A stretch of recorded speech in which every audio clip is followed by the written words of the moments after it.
باہر آؤ فوراً۔ یشل کے گھر کے باہر گاڑی روکے کاشان نے موبائل پر کال ملا کر رنم کو کہا، مگر مجھے تو ابھی 1 گھنٹہ ہوا ہے یہاں آئے ہوئے۔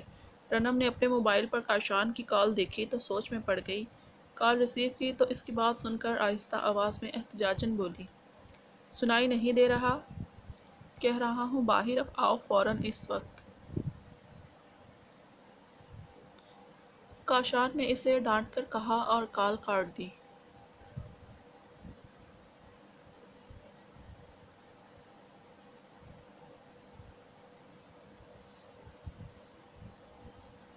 تھوڑی دیر بعد اسے گھر کے گیٹ سے رنم باہر آتی دکھائی دی۔ وہ بے خود سا ہو کر اسے دیکھنے لگا۔ اپنی آنکھوں کے ہم رنگ کپڑوں میں وہ کوئی افسرہ معلوم ہو رہی تھی۔ کاشان گاڑی کا دروازہ کھول کر باہر نکلا۔ وہ بجھی بجھی سے چلتی ہوئی اس کے پاس آئی۔ کاشان کی نظریں بھٹک کر اس کے گہرے گلے اور سلیو سے چھلکتے بازوؤں پر پڑی۔ دوپٹہ صحیح سے لو اور فوراً گاڑی میں بیٹھو، کاشان نے اپنے دماغ کو ٹھنڈا رکھتے ہوئے کہا۔ مگر ابھی تو فنکشن اسٹارٹ ہوا ہے، رنم نے کاشان کے تاثرات دیکھ کر منمناتے ہوئے کہا۔ کیا بول رہی ہو؟ ذرا پھر سے بولو۔ کاشان نے نازک سے بازو کو سختی سے پکڑتے ہوئے استفسار کیا، جس پر رنم نے حیرت سے اس کو دیکھا۔ کاشان کے سخت ہاتھوں کی انگلیاں اپنے ملائم سے بازو میں گرتی محسوس ہوئیں تو رنم کو رونا آنے لگا۔ وہ چپ کر کے گاڑی میں بیٹھ گئی۔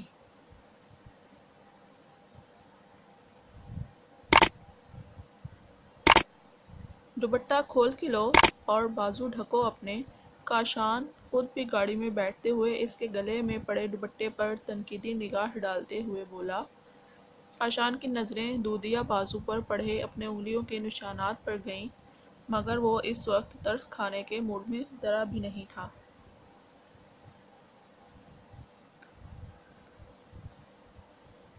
رنم نے پورا دوپٹہ کھول کر اپنے بازوؤں کو ڈھکا اور آنکھوں میں آئی نمی صاف کی۔ بال باندھو اپنے اور لپسٹک بھی صاف کرو۔ کاشان کی آواز پر رنم نے ایک بار پھر شکوہ بھری نظر اس پر ڈالی، جس سے کاشان پر کوئی فرق نہیں پڑا بلکہ اس کی طرف ٹشو بڑھایا۔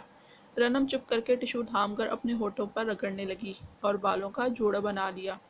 جوڑا بناتے ہوئے وہ یہی سوچ رہی تھی، اتنی انسٹرکشن تو کبھی بابا اور بھیا نے بھی نہیں لگائی تھی۔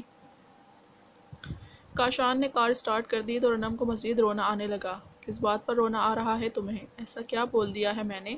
اس طرح کے کپڑے بندہ گھر میں پہن لے اچھا لگے گا، ہر کوئی نظر بھر بھر کے دیکھے، مجھے تو اس طرح بالکل اچھا نہیں لگے گا۔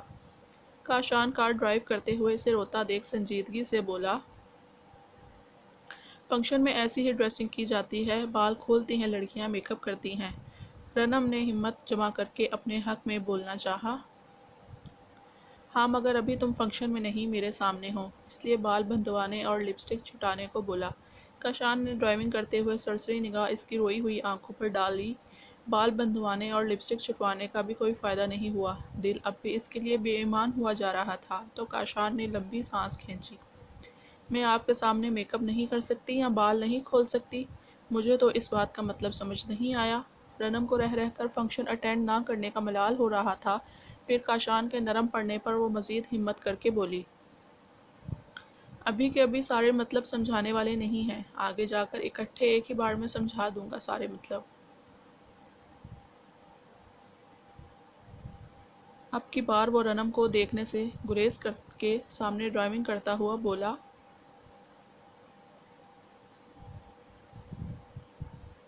نہیں مجھے تو ابھی جاننا ہے اس بات کا مطلب، آپ بتائیں مجھے۔ رنم کی بات پر کاشان نے گردن موڑ کر اس کی طرف دیکھا۔ رنم کو لگا جیسے وہ مسکراہٹ چھپا گیا ہو۔ رنم مزید جھنجھلائی، اگر ابھی مطلب سمجھانے بیٹھ گیا نا تو یہیں کار میں بے ہوش ہو جانا ہے تم نے۔ سنجیدگی سے بولنے کے باوجود اس کی آنکھیں مسکرا رہی تھیں۔ رنم کلس کر رہ گئی۔ کھانا کھایا تم نے؟ کاشان نے رنم کے خیال کے غرض سے پوچھا۔ ایسا موقع آپ نے دیا ہی کب ہے؟ دوبارہ رنم کی زبان سے شکوہ پسلا تو کاشان نے کار کا رخ ریسٹورنٹ کی طرف کر دیا۔ رنم نے حیرت سے اس دھوپ چھاؤں کے مزاج جیسے شخص کو دیکھا۔ کار سے اترو، کھانا خود یہاں چل کر نہیں آئے گا۔ کاشان نے کار پارک کی۔ رنم کی نظریں اپنے اوپر محسوس کر کے بولا،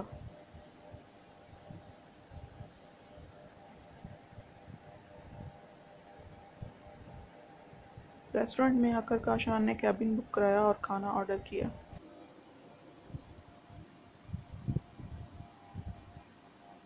جب تمہارا پروگرام میرے ساتھ جانے کا تھا تو تم اپنی دوست کے ساتھ کیوں گئی؟ اب وہ دوبارہ سنجیدگی سے رنم کو دیکھ کر پوچھنے لگا۔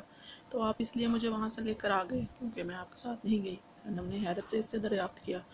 گڈ، تم تو کافی ہوشیار ہوتی جا رہی ہو۔ سگریٹ سلگاتے ہوئے کاشان نے اس کو دانت طلب نظروں سے دیکھا تو رنم اس کو حیرت سے دیکھے گئی۔ آپ ایسا کیوں کر رہے ہیں میرے ساتھ؟ رنم نے ابھی بھی حیرانگی سے اس کو دیکھ کر پوچھا۔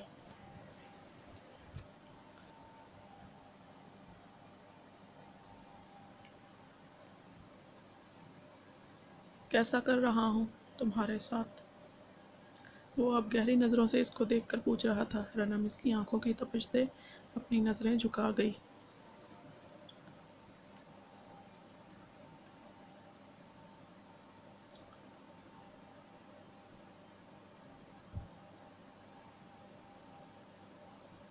یہی جو کر رہے ہیں یہ سب ٹھیک نہیں، رنم نے گھبرا کر میز کی سطح کو گھورتے ہوئے کہا۔ یہ الزام ہے مجھ پر، میں تم سے پورے 5 قدم کے فاصلے پر بیٹھا ہوں اور اتنی دور سے میں کچھ بھی نہیں کر سکتا۔ سگریٹ کا دھواں اڑتا ہوا وہ مسلسل گہری نظروں سے دیکھ کر رنم کو نروس کرنے پر تلا ہوا تھا۔ اتنے میں ویٹر کھانا لے کر آیا۔ کاشان کو کچھ خاص بھوک نہیں تھی مگر رنم کا ساتھ دینے کے لیے کھانا کھانے لگا تاکہ اب وہ بھی ریلیکس ہو کر کھانا کھا لے۔ ابھی کھانے شروع ہی ہوا تھا کہ رنم کی آنکھ میں کچھ چبھن کا احساس ہوا۔ آنکھ کو زور سے بسلنے پر اسے جلن ہونے لگی۔ ٹیبل پر بلیک پیپر کھلا ہوا رکھا تھا، شاید فین کی ہوا سے وہ اس کی آنکھ میں چلا گیا۔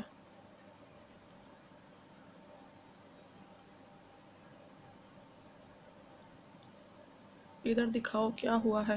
رنم کی آنکھ بری طرح مسلتا دیکھ کر کاشان کھانا چھوڑ کر اس کے پاس آیا اور اسے کھڑا کر کے چہرہ اوپر اٹھا کر اس کی آنکھ کو اپنی انگلی کے پور سے چیک کرنے لگا۔ کچھ چلا گیا ہے، شاید چل رہا ہے بہت۔ رنم کے بولنے پر کاشان ٹشو پیپر سے آنکھ کی سائڈ صاف کرنے لگا جو کہ ریڈ ہو چکی تھی۔ کیا ابھی بھی جل رہا ہے؟ وہ آہستہ آہستہ سے آنکھ میں پھونک مار کر پہنچنے لگا۔ نہیں اب ٹھیک ہے، آپ پیچھے ہٹیں پلیز۔ رنم کے گھبرا کر بولنے پر کاشان کو احساس ہوا کہ وہ اس کے بہت قریب کھڑا تھا۔ کیبن میں اتنی سپیس موجود نہیں تھی کہ رنم خود پیچھے ہوتی۔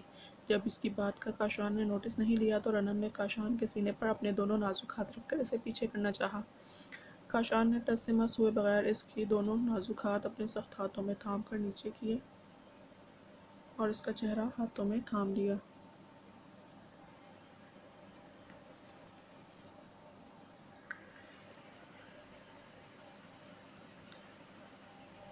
کاشان پلیز۔ رنم کی ہارٹ بیٹ جو اس کے قریب آنے سے پہلے بڑھی ہوئی تھی، مزید اس کی جرأت پر رنم کو لگا اس کا دل ابھی کے ابھی بند ہو جائے گا۔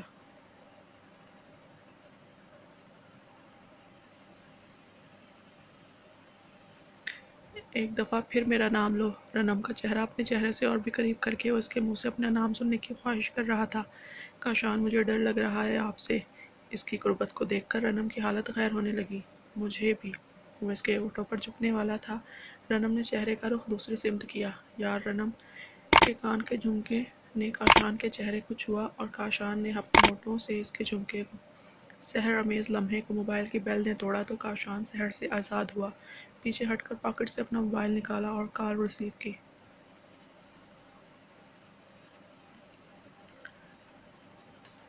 جی آنٹی، میں وہیں کے لیے نکلا ہوں، بس آدھے گھنٹے میں رنم کو لے کر گھر آتا ہوں۔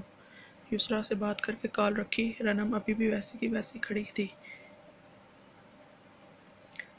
ایک بار دوبارہ کاشان اس کے پاس آیا، اس کا دوپٹہ ٹھیک کرتا ہوا اسے دیکھ کر بولا۔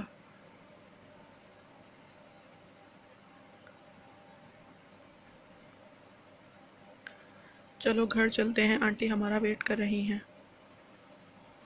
رنم پر بھرپور نظر ڈال کر وہ کیبن سے باہر نکل گیا اور رنم اپنے آپ کو نارمل کرتی ہوئی اس کے پیچھے آئی۔ کار میں مکمل خاموشی تھی۔ رنم اپنے دونوں ہاتھوں کو گود میں رکھے نظر جھکائے بیٹھی تھی۔ کاشان ڈرائیو کرتے ہوئے ایک نظر اس پر ڈال لیتا۔ خاموشی جب طول پکڑنے لگی تب کاشان نے لمبا سانس کھینچ کر رنم کا نازک ہاتھ اپنے ہاتھوں میں لیا۔ وہ ایک ہاتھ سے اسٹیئرنگ پر تھامے ڈرائیونگ کر رہا تھا۔ اسے بے شک تم میری خود غرضی سمجھ لو یا پھر منمانی کہ میں نے تم سے تمہاری مرضی نہیں جانی اور تم سے پوچھے بغیر تمہیں اپنی زندگی میں شامل کرنے کا فیصلہ کر لیا۔ رنم، سوبی نے تم سے ہمارے بچپن کے بارے میں تو ذکر کیا ہوگا۔ ہمارا دونوں کا پورا بچپن ہی محرومیوں میں گزرا ہے، جس کا اثر سوبی نے شاید اتنا نہیں لیا ہو، یا پھر یوں کہہ لو کہ وہ شروع سے ہی ٹھنڈے مزاج کا ایک بہت آسان سا انسان ہے۔ مگر جس ماحول میں دونوں پلے بڑے تھے اس کا اثر لیتے ہوئے میرے اندر سختی سی آ گئی ہے، یا شاید میں شروع سے ہی تھوڑا پیچیدہ بندہ ہوں۔ غصہ جلد آ جاتا ہے مجھے۔ بچپن کی محرومیت اور جیل کے ماحول نے میرے اندر تلخی پیدا کر دی ہے، مگر مجھے ایسا لگتا ہے تمہیں اپنی زندگی میں شامل کر کے میں ان تلخیاتوں اور باتوں کو بھول سکتا ہوں۔ کیا تم میری ان تلخیوں کو دور کرنے میں میری مدد کرو گی؟